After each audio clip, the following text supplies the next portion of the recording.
Welcome to the FanDuel wide receiver analysis for week 3. I'm Jason Gilbo, JGilbo11. With me is Justin Elick at Big Italy 42.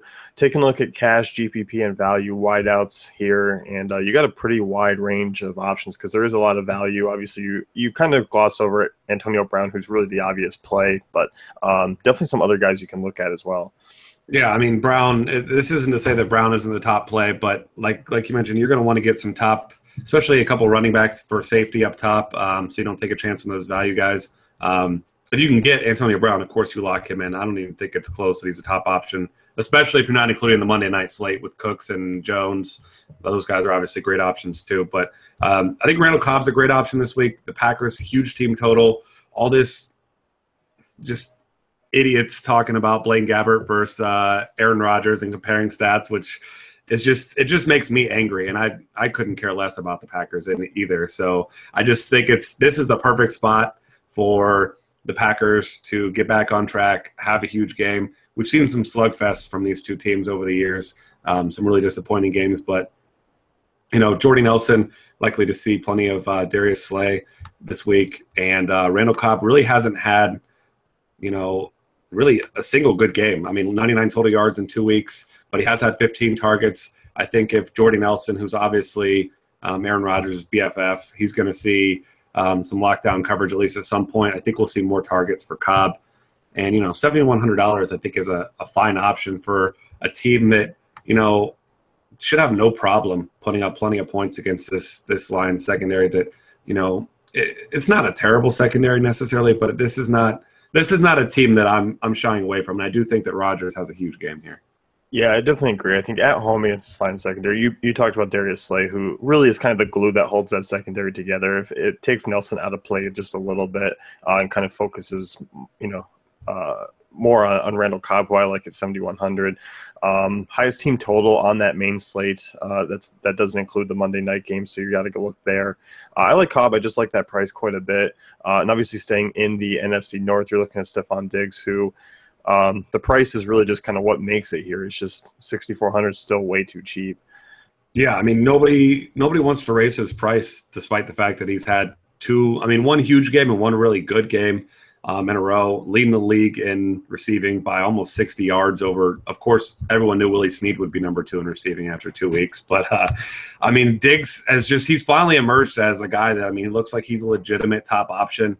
He's making Sam Bradford look like a good quarterback, which we all know that he isn't. He's very inconsistent. But, Diggs is a big play threat. He's made some ridiculous catches. The guy's a good route runner. You can rely on him at any time. And 20 targets the first 2 weeks.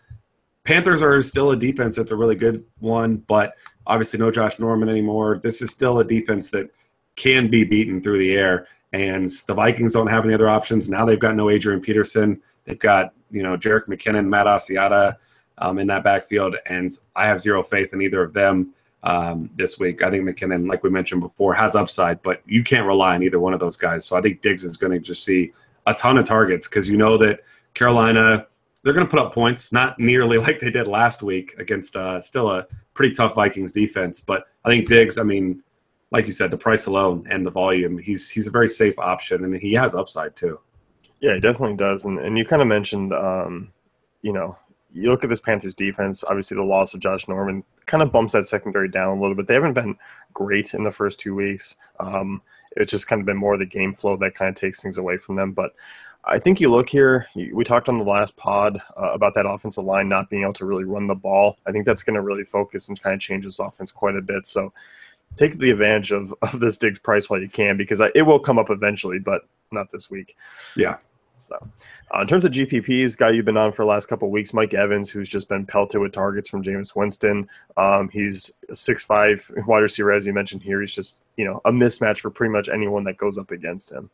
Yeah, this was we'll go ahead and mention right here how week 1 I was on Evans. You weren't. He did well. Then last week I got embarrassed by liking Allen Robinson. You were off him because of the matchup with Jason Barrett. So we're 1-1 here. Unfortunately, we got no arguments this week. But either way, Mike Evans, like we've said before, I don't care who he's matched up against. I'll take him against any corner in the league. He's a huge target. Jameis Winston is not a good quarterback. I still don't believe that he is. He's incredibly inconsistent. We saw last week depending on where you look, I saw 18 targets on one list, 17 on another. He caught 6 of them for 70 yards and a touchdown. I mean, that was a tough matchup, about as tough as a matchup as he's going to see. Still managed to get in the end zone. No one else for the team did anything, and they lost by, 33 points. But, I mean, Evans, we mentioned before with Doug Martin out, it's Evans and it's Sims, and there's no other options you can rely on. Like, Vincent Jackson still sees a ton of snaps, but he's more of a decoy than anything. I mean, he's not a guy who sees many targets. I mean, this is a very one-dimensional offense, and if I'm Jameis Winston, I'm throwing the ball 15-plus times to Evans every single week because otherwise they don't have much of a chance in any matchup. Yeah, I think so. And I think that ranking is a little bit skewed from 2016 here. I think, Football Outsiders has them ranked third against wide receiver ones, Yeah. but you look at who they faced. Doug Baldwin, obviously you can consider Seattle number one, but really wasn't healthy. Russell Wilson wasn't healthy either. And we've talked about the last couple of pods that the Rams just seem to always play better against Seattle anyway, regardless of what happens. So I think that this is actually a bit easier of a matchup for Evans. I think it's going to be glossed over. Yeah, and I think he's easily going to be one of the top receivers this week. So yeah. Next one here, you go a little bit value here. Quincy Enunwa for the Jets, who's got some looks, and with Brandon Marshall and Eric Decker banged up, as you pointed out, could be kind of in a bigger role. Yeah, and I mean, it's not like he's the Marquise Goodwin type where he had a couple big plays but isn't really seeing targets. I mean, over the first 2 weeks, 7 for 54 and 1, 6 for 92 last week, and it looks more and more likely from what I've seen. It's Thursday now, but Brandon Marshall, even if he plays, he's going to be pretty limited. And Nunwa already with 14 targets in 2 weeks, and I mean that's even with last week Decker had a huge game, Forte had a huge game. So this is an offense that I think is a sneaky good one this week as well.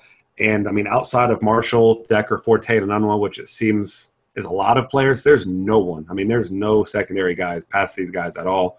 Nunwa's really cheap, and I just think he's going to go under the radar. I think he's a nice cheap option you can throw in there that it's going to be really low owned. And I mentioned he doesn't have 150-yard, 2 touchdowns sort of upside, but I think his upside is built into his low ownership.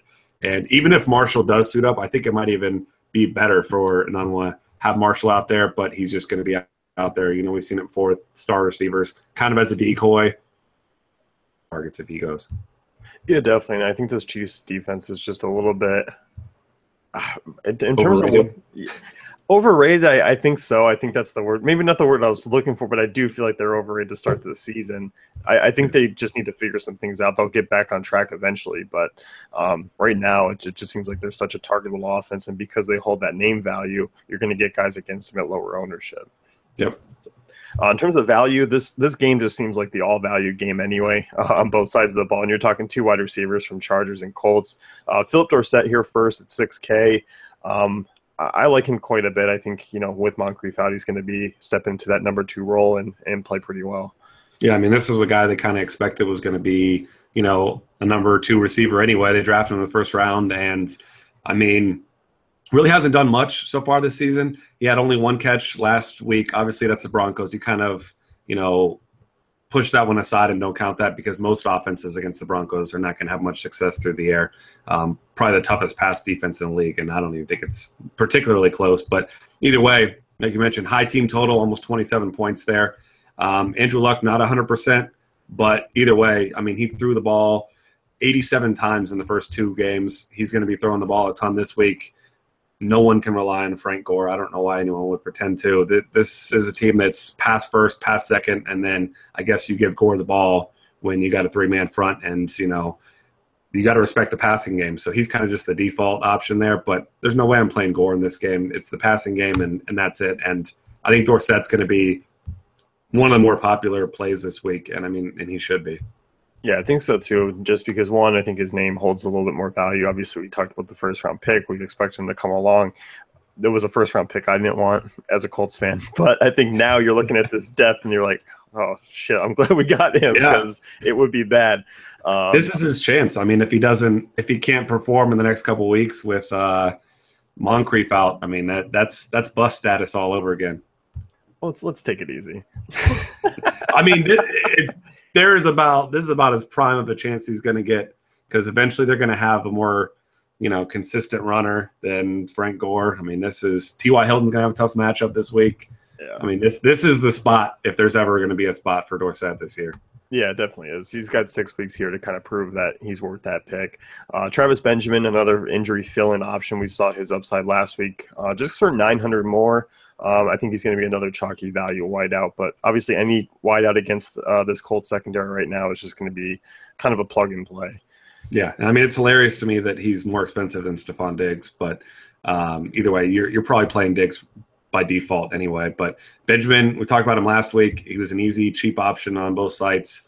The Colts, no Vontae Davis, no really anybody that you've ever heard of in that secondary. So this is just not – it's a ridiculously good spot. I mean, 36.5 points allowed so far. Obviously, they've allowed some points to opposing defenses as well, a couple of them last week. But either way, this is just an easy option. I mean, all I could think of, which it's always fun to make fun of the Browns and to not feel bad for them. But, I mean, now with Corey Coleman breaking his hand, just imagine how the Browns feel seeing Travis Benjamin catch 2 touchdowns last week.